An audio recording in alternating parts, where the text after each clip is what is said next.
রাজনীতিতে এসেও সেই মেকআপ, গরমে সানস্ক্রিনের পাশাপাশি মেকআপেই ভরসা রচনার। এই গরমে উনি দই খেতে বলছেন, কি বলবেন? তো গরমে সব থেকে আগে দই খাবে। দই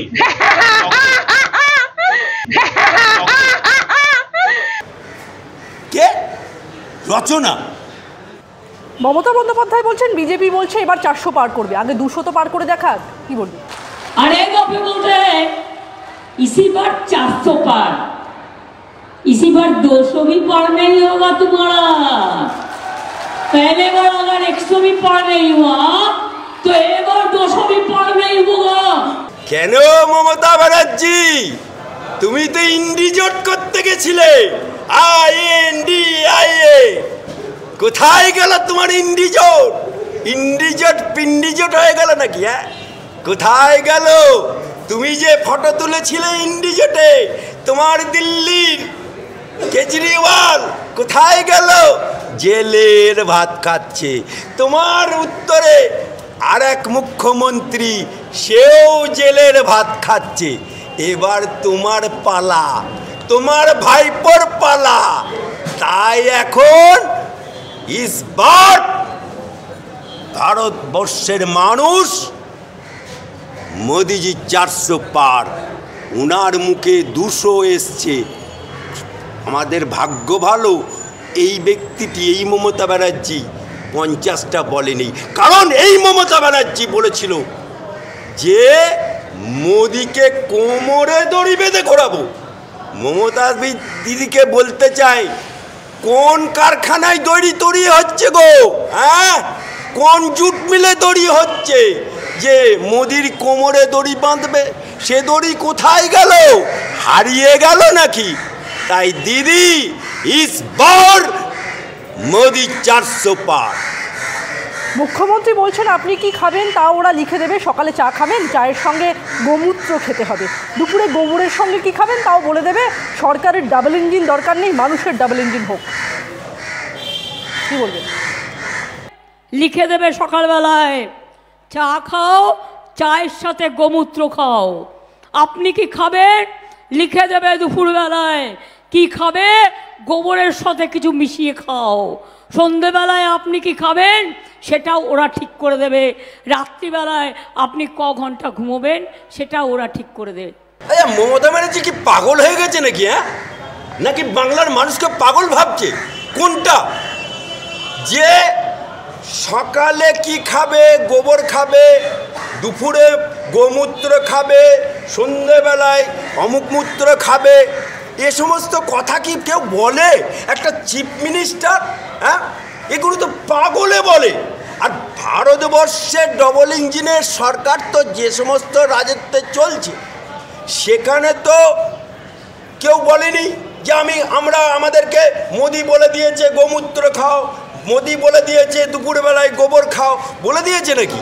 আর এই বাংলার বুক থেকে মুসলমানরা, বেকার যুবকরা কোনো কর্মসংস্থান নেই বলে বাংলা থেকে হাজার হাজার মুর্শিদাবাদ, উত্তর 24 পরগনা, দক্ষিণ 24 পরগনা, মালদা, দিনাজপুর, মেদিনীপুর, পূর্ব মেদিনীপুর, পশ্চিম মেদিনীপুর, সমস্ত জায়গা থেকে বেকার যুবকরা চলে যাচ্ছে। সেখানে গিয়ে মোদির রাজত্বে করে কমে খাচ্ছে পরিযায়ী শ্রমিক হিসাবে। তারাও তো বাংলায় ফিরে আসে ভোটের সময়, ঈদের সময়, বকরিদের সময়। কই একদিনে তো কোনো ব্যক্তি বলল না যে আমরা মোদির রাজত্বে গিয়ে খেটে খাচ্ছি, বইয়ের মুখে ভাত তুলে দিচ্ছি, মায়ের মুখে ভাত তুলে দিচ্ছি। একদিনে তো তারা বলল না ওখানে মোদির রাজত্বে ডবল ইঞ্জিন সরকারে কোনোদিন বলেছে গোবর খাও, কোনোদিন বলেছে মুত খাও, গোমূত্র খাও, একদিনও তো বলেনি। তার মানে দিদি হয় পাগল হয়ে গেছে, আর তা নাহলে বাংলার মানুষকে পাগল বানাচ্ছে। তাই দিদি এবার বুঝতে পেরেছে যে মোদি সরকার ইসবার 400 পার করছে। তাই দিদি এখন এই সমস্ত কথাবার্তা বলে মানুষকে বিভ্রান্ত করার চেষ্টা করছে। কদিন সিএ এনআরসি নিয়ে বাজার খেলো না, হ্যাঁ, এখন আবার নতুন করে গোমূত্র ইত্যাদি কথাগুলো বলছে, বাংলার মানুষকে গদগদ করে খাওয়ানোর চেষ্টা করছে। কিন্তু বাংলার সনাতনীরা জেগেছে, বাংলার মুসলমানরা জেগেছে। তাই এবারে মোদিকে আজকে সমস্ত মানুষ দুহাত তুলে দোয়া করবে, আশীর্বাদ করবে। মুখ্যমন্ত্রী মমতা বন্দ্যোপাধ্যায়ের মতে সন্দেশখালির ঘটনাকে পাবলিসিটি দিয়ে বড় করা হয়েছে। তার প্রশ্ন, এটা যে সাজানো ঘটনা নয় সেটা জানলেন কী করে? তবে সন্দেশখালিতে জমি জমা সংক্রান্ত কিছু কিছু ঘটনা যে ঘটেছিল সে কথা মানছেন মুখ্যমন্ত্রী। কি বলবেন? আরে এই মুখ্যমন্ত্রী তো কদিন আগে বলেছিল যে ভূপতিনগরে পটকা ফেটেছিল। সেই পটকা এমন পটকা, বুড়ি বোমা, হ্যাঁ, ওনার পটকা ফেটে, এমন পটকা ফাটে মানুষ খুন হয়ে যায়, এমন পটকা ফাটে যে কলকাতায় পটকা ফাটলে পাকিস্তানে শোনা যায়, এমন পটকা ফাটে যে বাংলার মানুষ মৃত্যু হয় এবং সেখানে সিবিআই তদন্ত করতে হয়। আজকে বাংলার বুকে এই মুখ্যমন্ত্রী যে সন্দেশখালির কথা বলছে, নট কোনো মুখ্যমন্ত্রী হিম্মত থাকে যদি বাপের বিটি হবে তার শাহজাহানকে ছাড়িয়ে আনো না, হ্যাঁ ছাড়িয়ে আনো। কত দম! শাহজাহানের ক্ষমতা, আরাবুলের ক্ষমতা, সৌগতের ক্ষমতা, যদি না মুখ্যমন্ত্রী মমতা ব্যানার্জি বা অভিষেক ব্যানার্জির মদত থাকে। একটা বাংলায় প্রবাদ বাক্য আছে, ভেড়া লড়ে খোঁটার জোরে। খোঁটা তো তোমরা, ওরা তো ভেড়া, তাই লড়ছিল। হ্যাঁ, আজকে ওনার ভেড়াগুলো একটার পর একটা জেলে যাচ্ছে। হ্যাঁ, ওনার আরাবুল জেলে, ওনার অনুব্রত জেলে, ওনার খাদ্যমন্ত্রী বালু জেলে, ওনার শিক্ষামন্ত্রী জেলে। ইন্তেজার করুন। 100 তারামায়ের পুজো দেখেছেন?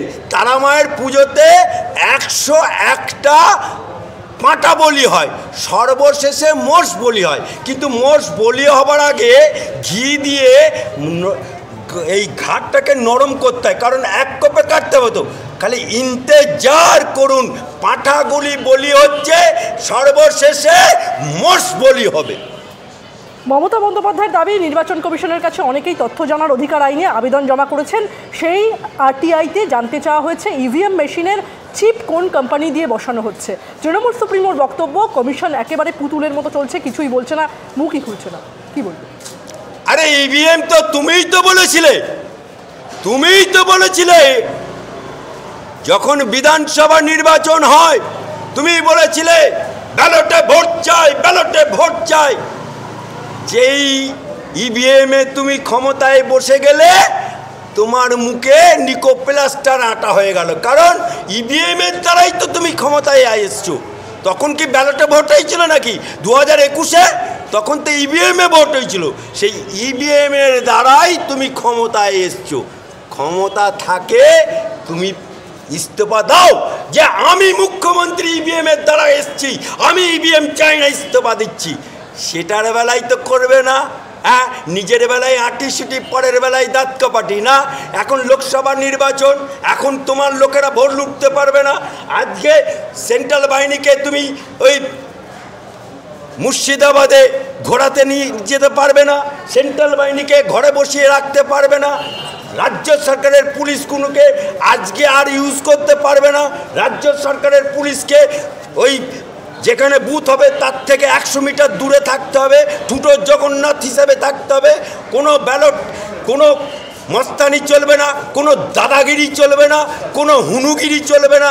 তাই এখন মানুষের প্রতি ভরসা নেই, তাই ইভিএমকে গালি দিচ্ছে বা ইভিএমের দোষ চাপাচ্ছে।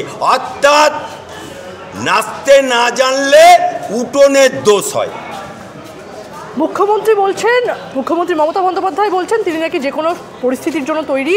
তিনি বলছেন, আমার ঘর যা জেলও তাই, কোনো যায় আসে না। আমি অনেক সংঘর্ষ করেছি, মার খেতে খেতে জিন্দা লাশ হয়ে বসে আছি।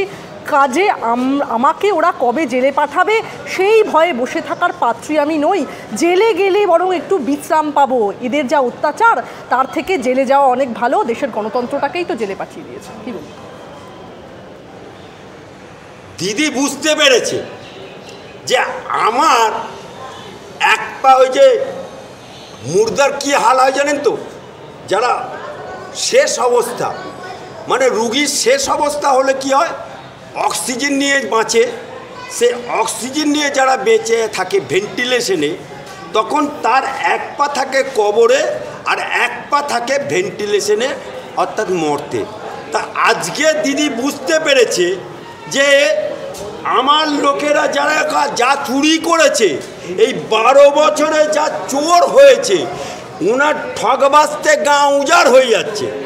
যে কোনো মুহূর্তে সব কিছুতে, গরু পাচারের থেকে আরম্ভ করে, শিক্ষা থেকে আরম্ভ করে, সমস্ত দুর্নীতিতে, এমনকি শাহজাহানের দুর্নীতি থেকে আরম্ভ করে, বাকিবুরের দুর্নীতি থেকে আরম্ভ করে, রেশন দুর্নীতিকে শুরু করে, তোমার 100 দিনের কাজের দুর্নীতি, সবেতেই সবাই মুখ খুলছে আস্তে আস্তে।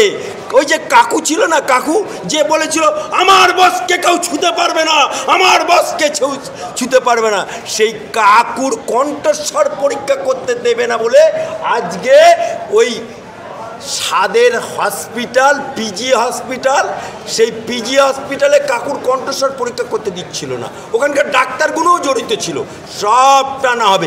অবশেষে জোকাতে গিয়ে ওনার কণ্ঠস্বর পরীক্ষা হয়ে গেল। আজকে মিলে যাচ্ছে কে কতবার ফোন করেছিল, কি করে ফোন করেছিল, কাকুর কণ্ঠস্বর মিলে যাচ্ছে। আজকে সবাই অনুব্রতও মুখ খুলছে, ইন্তেজার করুন। বালু মুখ খুলছে, সাজানো মুখ খুলছে, সবাই মুখ খুলছে, একের পর এক মুখ খুলছে। আর যত মুখ খুলছে তত দিদিমণির জেলে যাবার রাস্তা আর ভাইপোর জেলে যাবার রাস্তা পরিষ্কার হচ্ছে। এটা দিদিমণি বুঝতে পেরেছে, তাই আগাম বলছে মানুষের কাছে যে আমার জেলে গেলেই ভালো। তা আমরা বাংলার মানুষ তোমাকে অত তাড়াতাড়ি জেলে যেতে দেবে না, আগে তোমার মোষটাকে জেলে দেবে, তারপরে বাংলার মানুষ তোমাকে বিদায়ের ঘন্টা বাজিয়ে দেবে। মমতা বন্দ্যোপাধ্যায় বলছেন চরিত্র হনন করা হয়েছে, কিছু পেলে নিশ্চয়ই অ্যাকশন নিত। অভিষেককে বলবো 10,000 কোটি টাকার মানহানির মামলা কর, কি বলবেন? হ্যাঁ, 10,000 কোটি টাকার মামলা কেন করবে? 50,000 কোটি টাকার মামলা করো। যারা তদন্তে গেছে তাদের কাছে রিপোর্ট আছে বলেই তারা গেছে। কই ভালো লোকের কপ্টার তদন্ত করছে না তো? কারণ ওনার ভাইপো নির্বাচন কমিশনারের কাছে বলেছিল যে আমি ঘর ভাড়া দিয়ে খাই। তার যে অত বড় company lips and bounce, crore crore টাকার সম্পত্তি, যেখানে অভিষেকের মা জড়িত, ডিরেক্টর, ওনার বাপ ডিরেক্টর, ওনার সোনা বৌদি ডিরেক্টর, সেই সম্পত্তি উনি নির্বাচন কমিশনের কাছে জমা দেয়নি। অবশেষে ইডি সিবিআই ধরল। তা চোরের কপ্টার তদন্ত করবে না তো কি ভালো লোকের কপ্টার তদন্ত করবে? হিম্মত থাকে তাহলে তুমি ওই মুখে বলে না, মামলা করে দেখাও। মামলা অনেক তো মামলা করেছো, কখনো কপিল সিব্বালের কোলে গিয়ে দুলতে হচ্ছে স্টে নেবার জন্য, হাইকোর্ট, সুপ্রিম কোর্ট ছুটে বেড়াচ্ছ, মনু সিংভির কোলে দুলছ 5 লক্ষ টাকা ফি দিয়ে। এটার ক্ষেত্রেও দোলো না গিয়ে। কে বারণ করেছে তোমাকে? কে বারণ করেছে? চোরের মায়ের বড় গলা, তাই না? আমার গাড়ি দেখে চোর বলছে জিপ টেনে ছিঁড়ে নিতাম। ময়নাগুড়ি থেকে হুঁশিয়ারি মমতা বন্দ্যোপাধ্যায়, কি বলবেন? আর এত বড় সাহস, আমার গাড়িকে দেখে বলছে চোর চোর চোর।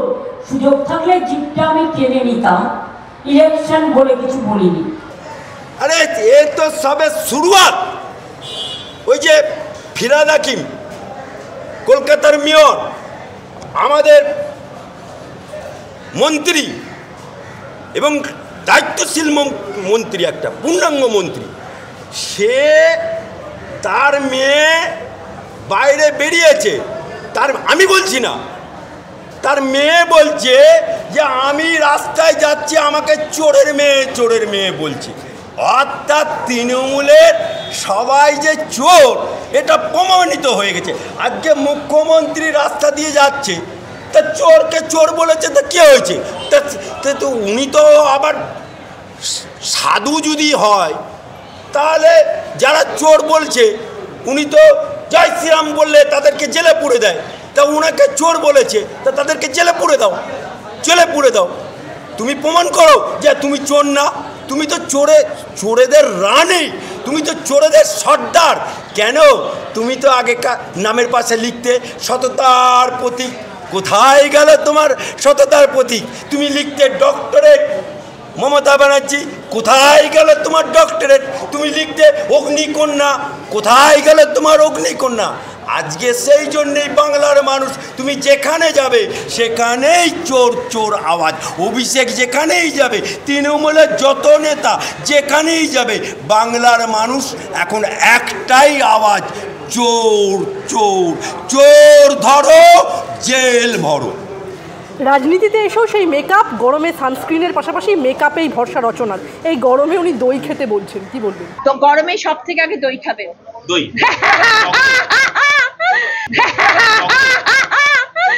দই ইজ মাস্ট। কালকে তো রান্না হবে, হ্যাঁ। সেইটা নিয়ে দেখো সানস্ক্রিন লাগাচ্ছি আর একটু মেকআপও করছি। কেন মেকআপ করছি? যাতে আমার স্কিনটা খুব তাড়াতাড়ি রোদে কালো না হয়ে যায়। হালকা করে একটু মেকআপ করতে হচ্ছে, কি করবো? আমি ভেবেছিলাম আমার রাজনীতিতে আসছি, প্রচারে যাবো, মেকআপ টেকআপ করতে হবে না, আরামসে একটু থাকবো, মেকআপ ছাড়া একটু থাকবো। সারা জীবন তো মেকআপ করে এসেছি, ভেবেছিলাম মেকআপ করতে হবে না, কিন্তু দেখছি গরমের মধ্যে একটু মেকআপ না করলে আমার স্কিনটা একদম ফুটে যাবে, তাই জন্য একটু মেকআপ করছি। কে? রচনা, যিনি দিদি নম্বর ওয়ানে মমতা ব্যানার্জির সাথে কোমর হিলিয়ে মমতার কাছ থেকে টিকিট আদায় করে নিল, আর দাঁড়ালো কোথা? হুগলিতে।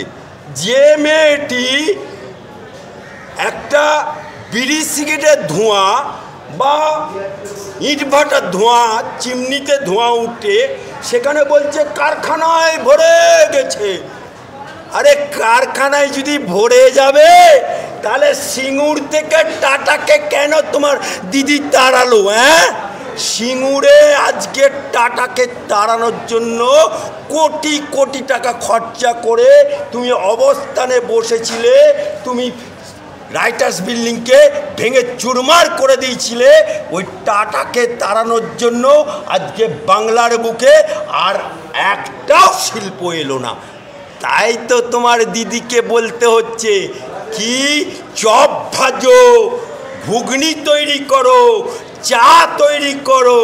তোমার দিদিকে বাইরে গিয়ে শিল্প আনতে গিয়ে ওই কি নাম ক্রিকেটার সৌরভ গঙ্গোপাধ্যায়, তাকে দিয়ে ঘোষণা করতে হচ্ছে শিল্প।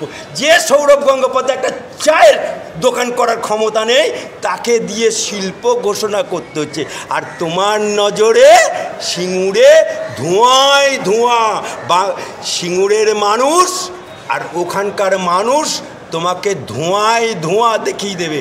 আর গরুর দুধ, হ্যাঁ, ওখানকার মানুষদের পেশা হচ্ছে গরু। এখন তো ওখানে মমতা ব্যানার্জি সর্ষের সিঙ্গুরের কারখানাকে ভেঙে চুরমার করে দিয়ে সেখানে সর্ষের দানা ছড়িয়ে দিয়েছে, সেখানে গরু ঘাস খাচ্ছে, সেই ঘাস খেয়ে সেখানে দুধ হচ্ছে, সেই দুধের দই উনি খাচ্ছে। এখন উনি মনে হয় সাইকোলজি বা কোনো ডাক্তারের কোনো পরামর্শ নিয়েছে, কারণ উনি তো ডাক্তার না। হ্যাঁ, ডাক্তার হলে রুগীদেরকে পরামর্শ দেয়, দই খাবে, গরমকালে জল খাবে, তরমুজ খাবে, এটা ডাক্তাররা প্রেসক্রিপশন করে। তা উনি যে কবে কোন ডাক্তার হলো আমি জানি না। হ্যাঁ, সেই ডাক্তার হিসাবে উনি বলে দই খেতে, তা খাবে মানুষ। মিঠুন চক্রবর্তীকে দোআঁশলা বলে আক্রমণ মমতা বন্দ্যোপাধ্যায়। তিনি বলছেন, মিঠুন চক্রবর্তীকে আমি রাজ্যসভার এমপি করেছিলাম, জানতাম না বাংলার আরেকজন বড় গদ্দার। আরএসএসের অফিসে গিয়ে মাথা নিচু করে দিয়ে এসেছিল শুধু নিজের ছেলেকে বাঁচানোর জন্য। ভয়ে আরএসএস অফিসে চলে গিয়েছিল। যারা দোআঁশলা, যাদের আদর্শ নেই, তাদের আমি মানুষ বলে মনে করি না। কি বলি? এই মিঠুন চক্রবর্তীকে আমি রাজ্যসভার এমপি করেছিলাম, কিন্তু আমি জানতাম না ও বাংলার আর একজন বড় গদ্দার। আরএসএস অফিসে গিয়ে মাথা নিচু করে দিয়ে এসেছিল শুধু নিজের ছেলেকে বাঁচানোর জন্য। আপনাদের মনে পড়ে? আপনাদের মনে পড়ে ওর ছেলেকে ধরেছিল বিয়ের পিড়িতে গিয়ে হানা দিয়েছিল, সেই ভয়ে রাতারাতি গদ্দার চলে গেল মুম্বাইতে RSS এর অফিসে, আর গিয়ে বলছে আমি বিজেপির সেবক আছি।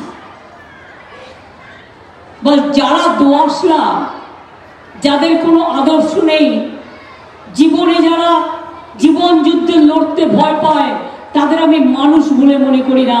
যারা জীবন যুদ্ধে লড়তে পারে, আমি তাদের মানুষ বলে মনে করি। আমি মমতা ব্যানার্জিকে বলতে চাই, তোমার দলটা, তুমি যখন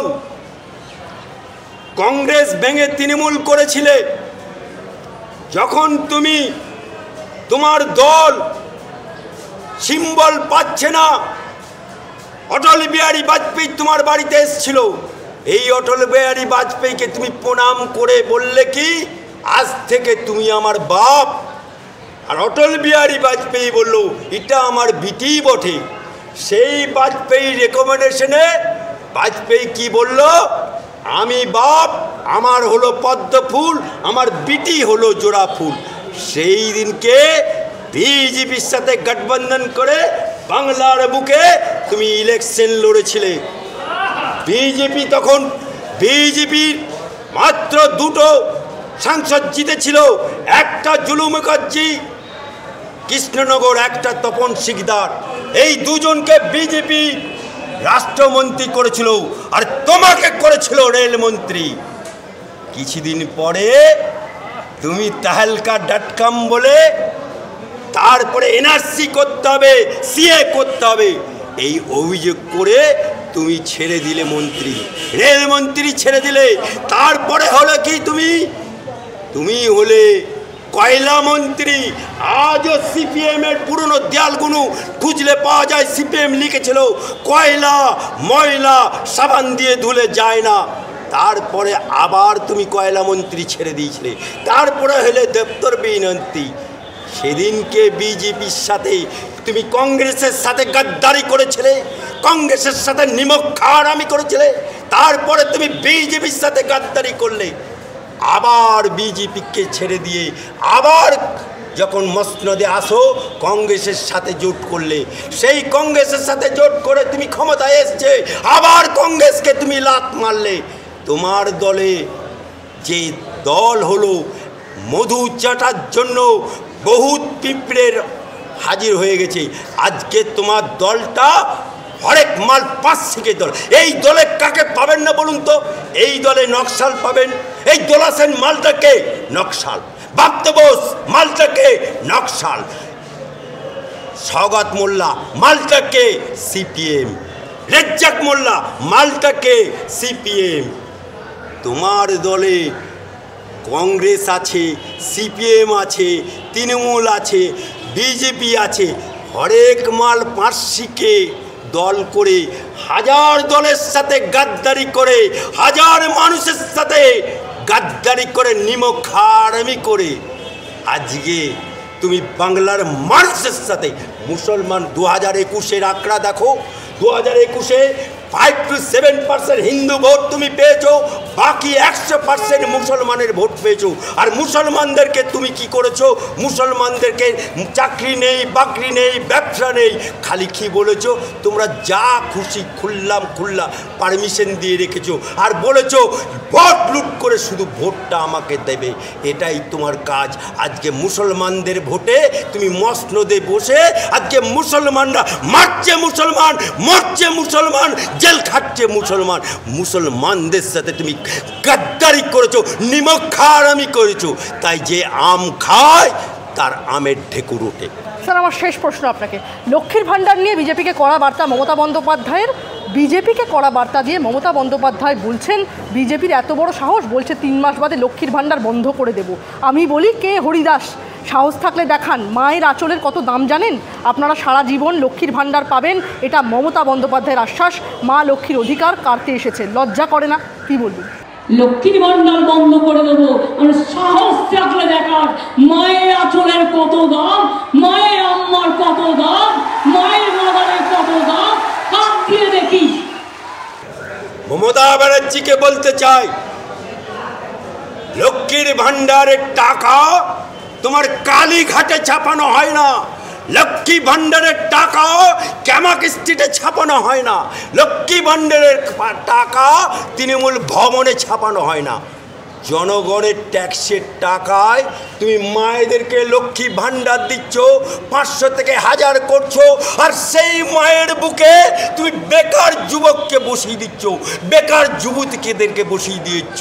আজকে যে মা 500 টাকা 1000 টাকা পাচ্ছে, সেই মা আজকে কাঁদছে, 1000 টাকা পেয়েও কাঁদছে। কেন? তার বুকের উপরে তার যুবক বেকার যুবক বসে আছে, বেকার যুবতী বসে আছে। এরকম লক্ষ্মীর ভাণ্ডার মানুষ চায় না। কারণ আমাদের দেশের স্বরাষ্ট্রমন্ত্রী কি বলেছে? अगर इस बार भाजपा 35 बंगाल में पार करेगा तो ममता बनर्जी सरकार को 25 साल जाने नहीं दूंगा, वो हो जाएगा। तो সুতরাং এই মমতা ব্যানার্জি এখন ভোর হবার অপেক্ষায় আছে।